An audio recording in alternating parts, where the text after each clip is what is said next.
Final score from Chicago, Illinois. The Chicago Bears, 27. Your Kansas City Chiefs, 20. In the third most important preseason game throughout the National Football League,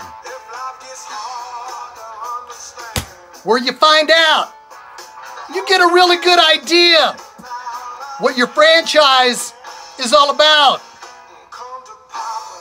Ladies and gentlemen, if this is any indication what the Kansas City Chiefs are all about, it is a good thing.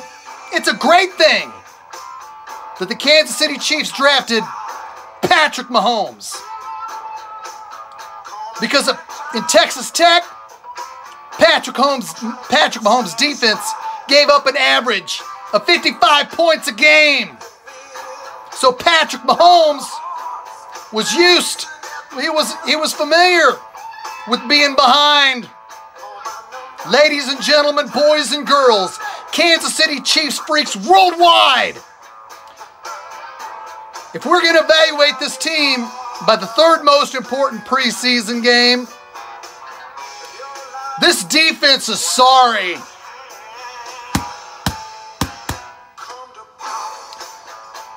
Reggie Ragland making his first start at middle linebacker. Anthony Hitchens making his first start at middle linebacker. Eric Berry still sitting on the bench with that sore heel. Orlando Scandrick got some playing time, just enough to get torched in the first drive. We got some work to do. The Bears came out right in the field with Chase Daniel leading the team. Missouri Tigers fans are proud to see him play so well. Ladies and gentlemen, come to Papa. We got to realize what the hell's going on. It's time to make some salary cap adjustments. I understand the fact that the Chiefs are up against it, and they did sign Orlando Scandrick, a player that the Chiefs are going to need, a veteran player. Is he great? Nope. Is he an upgrade over what they have? Yep. Kendall Fuller, let's address the defense right now, ladies and gentlemen. Kendall Fuller is the only real corner the Chiefs have. Orlando Scandrick has got some. It's his first time as a Chief, so I'm not going to hold too much against him. Granted, it sucked to see him get burned like that, but the Chiefs are going to have to address with their salary cap situation. I know there's some Chris Conley fans out there, but we got to release Chris Conley. This is my opinion. If we can make some other adjustments, the Chiefs have to make some adjustments to make room for Bashaud Breeland. Bashaud Breeland is still out on this numerous tour throughout visiting every NFL team who will even sniff his arrival, his visit. The Chiefs need to make all the necessary room to bring in Bashaud Breeland and have a secondary with Breeland, Scandrick, and Kendall Fuller. I know Steve Nelson wasn't playing. But this looks like the worst defense ever. People say it's similar to 2003. This secondary looks worse than 2003. Granted, we are looking at it for the one game, but this is when your team's supposed to start to gel. This is when you start to really feel, okay, 2 weeks from tomorrow, this is where our defense is going to be. This is where our defense is going to be. And the only time the Chiefs got pressure on the quarterback, Tano Passanio sacked the quarterback, but new NFL rule says it was too hard. He lifted him up and threw him down. He was too aggressive. Bull crap. That was a legal sack. The refs need to stop, not just for the Chiefs' sake, the refs need to stop being so protective of quarterbacks. That was a legitimate hit. Tano Passanio didn't pick him up and throw him down. It was legit going forward. So whatever the Chiefs need to do to get a second corner going into the first game of the season 2 weeks from tomorrow needs to be made. And Bashaud Breeland is the best free agent cornerback out there. You can have Kendall Fuller on one side, Breeland on the other, and Scandrick in the slot, or Steve Nelson. Let that work it out. Because if the Chiefs are going to go to war with David Amerson, who in 3 preseason games hasn't just been bad, he's been Billy William Barty bad. He's been Philip Gaines bad. He's been Dexter McCleon bad. Do I need to reach back into the past of our freaking Chiefs kingdom to see how freaking bad this dude is? The Chiefs only signed Amerson to a week 1-year deal, so he needs to get out. ASA freaking P. But granted, Patrick Mahomes is used to playing from behind. But we're never going to see the defense play at a high level with David Amerson as your starting corner. It's just not going to happen. Chase Daniel looked like Brett Favre. I know, he could say Shaggy, he wore number 4. He looked pretty damn good. And then when the Chiefs tied the game at 7-7, we held them to a punt. But we lined up wrong, and the drive continued. We lined up wrong on a punt. The drive continued, and they went down and scored a touchdown because they were just so unstoppable with Chase Daniel as their quarterback. Patrick Mahomes came out, was 7 for 7. Ended up hitting Kareem Hunt when the Bears blitzed him. Beautiful touchdown out of the backfield pass to Kareem Hunt. Let's look at these stats here, ladies and gentlemen. Patrick Mahomes was 18 of 24 for 196 yards. Like I said, that beautiful touchdown to Kareem Hunt out of the backfield. But let's look at the Bears stats and how the Bears looked. Chase Daniel was 19 of 28 for 189 yards, 2 touchdowns, no interceptions. Mitch Trubisky didn't even play. There's a lot that needs to be said, but I got to get a drink here. I really thought the Chiefs made some... I thought the offensive line played well. Andrew Wiley was playing at left guard. And with that, I want to send some shouts to Dangerous Dick Penix, my offensive line insider, who has been looking at the Chiefs guard position since Andy Reid came here, and it has been nothing but trouble with people like Jeff Allen, Mike McGloin, Ben Grubbs, Parker Ehringer, Zach Fulton, Brian Weitzman, and now Andrew Wiley. Left guard has been a position that hasn't been addressed under Andy Reid's play. Dick Penix, appreciate your shouts and your heads up for that. Let me know who to watch and what's going on.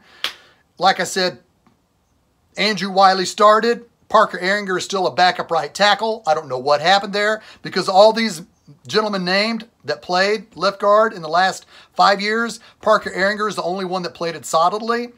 He was the only person that played it well, but he only played it 6 weeks in the 2016 season. Before getting injured, he's came back, and he was running second-team left guard in practice, in training camp. But like I said, they got him moved out to being backup right tackle.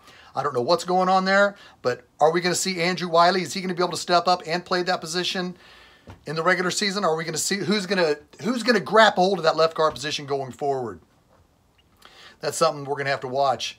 Next Thursday night's game, ladies and gentlemen, it's going to be probably 3rd and 4th stringers. I don't think Patrick Mahomes is going to play that game, but we'll watch it nonetheless. As the Green Bay Packers come to town, I don't think Aaron Rodgers is going to play that game. It's going to be a pretty vanilla performance. But if I have to address this first 3 preseason games, I'm going to say I'm stoked about our offense. Today, Patrick Mahomes barely missed Sammy Watkins for that 54-yard pass. It would have been a touchdown, but just past his outstretched fingers. But I'm deeply concerned about no pass rush and no second cornerback because the Chiefs got Phillip Rivers and Ben Roethlisberger on the road week 1 and week 2. Week 1 and week 2. That needs to be addressed. They need to make the necessary salary cap moves. The Chiefs have a plethora of running backs, a plethora of freaking wide receivers. So, you know, it needs to happen. I would try to give out a defensive game ball. I guess I would give it to Tano Passanio for having that monster sack, but there was a 15-yard penalty. I'm still going to give it to him anyway. Ben Neiman had a good stop on the Bears drive on a gang tackle at the 1-yard line to stop the Bears for a field goal attempt that they made. So we're going to have to see what happens next Thursday night with these backups because the Chiefs are going to go from 90 players to 53 1 week from today. Right now, there's 90 guys on the Chiefs roster. Going to go to 53 today. There still needs to be some changes before. I don't think you're going to find a second corner next Saturday when the Chiefs the Chiefs start making their cuts. A change needs to be made to get Rashad Breeland on this roster ASA freaking P. A week from Sunday, I will have my second annual Shaggyshane prediction show with Lance Twidwell of The Spoken. I hope you tune in for that. Last year's prediction show was a lot of fun. It's going to be a great time. And within the next week, the Red Tribe Cinema's brand new project will be coming out. The Rise of Mahomes continues in this new project by Red Tribe Cinema. You're definitely going to want to check it out. I had a chance to be a part of this brand new project with Red Tribe Cinema, and it was a lot of fun. It's not as epic, it's not as long and epic as the Rise of Mahomes. Granted, Rise of Mahomes was a short film that needed to be made. So check out Red Tribe Cinema. There's a lot of things going on there. I will be back here next Friday night to wrap up the game, which is Thursday night. We'll have to see which guys are going to impress. I'm sorry, the fourth preseason game isn't as sexy. It's just not. But we'll break it down next Friday night. Again, Lance Twidwell and I will be back next Sunday night. In the coming days, definitely by next weekend again, look forward to Red Tribe Cinema's new project. It's going to be a lot of fun. You're going to love it. It kicks ass. Let's get that second corner, Brett Veach. Come on, baby. Man. Tano Passanio, keep at it. Chiefs Kingdom, keep at it. Let's stay focused. Let's address these issues. Until next Friday night. Love y'all. Go Chiefs.